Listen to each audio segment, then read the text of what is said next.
এই বক্তব্যে আমরা বিজ্ঞ আদালতকে বলেছি আমরা ভালো কাজ করতে চাই এবং ভালো কাজ করতে গেলে যে বাধা আসে আজকের মামলায় সেই বাধাগুলোই আসছে এবং এই মামলার মধ্যে প্রসিকিউশন বলেছে যে মেডিকেল সার্টিফিকেট আমি নাকি জাল করেছি। আমি বিজ্ঞ আদালতকে বলেছি যে একটা মেডিকেল সার্টিফিকেট দেখাক যে সার্টিফিকেটটা আমি জাল করেছি। I am not doctor, I am Milton Samaddar.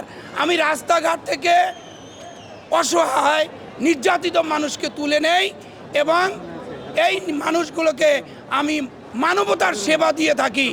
এই সেবা কার্যক্রম করতে গিয়ে আজকে আমি এই প্রতিহিংসার শিকার হয়েছি এবং এই প্রতিহিংসার কারণে যে মামলা হলো এই মামলার কোনো মেরিট নাই এবং প্রসিকিউশন পক্ষ থেকে যে অভিযোগ তুলেছে যে ধারা হলো 420, 467, 468, 471, 420 মানে প্রতারণা।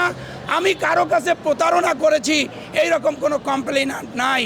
467, 68, 471 এই ধারার কোনো স্পেসিফিক অভিযোগ এই মিল্টন সমাদ্দারের বিরুদ্ধে নাই। সুতরাং যে অভিযোগ এনেছে এই অভিযোগ ঢাহা মিথ্যা এবং মিল্টন সমাদ্দার সত্যিকার অর্থে একজন মানবতার ফেরিওয়ালা। আমাদের কথা হচ্ছে মিল্টন সমাদ্দার কোনো অন্যায় করে নাই, কোনো অপরাধ করে নাই। সুতরাং মিল্টনকে যে রিমান্ড দেওয়া হলো এই রিমান্ডেও ইনশাল্লাহ সে নিরপরাধ প্রমাণ হয়ে চলে আসবে এবং মানুষের মানবিক যে সাহায্য সেটা সে করতে পারবে। Thank you so much.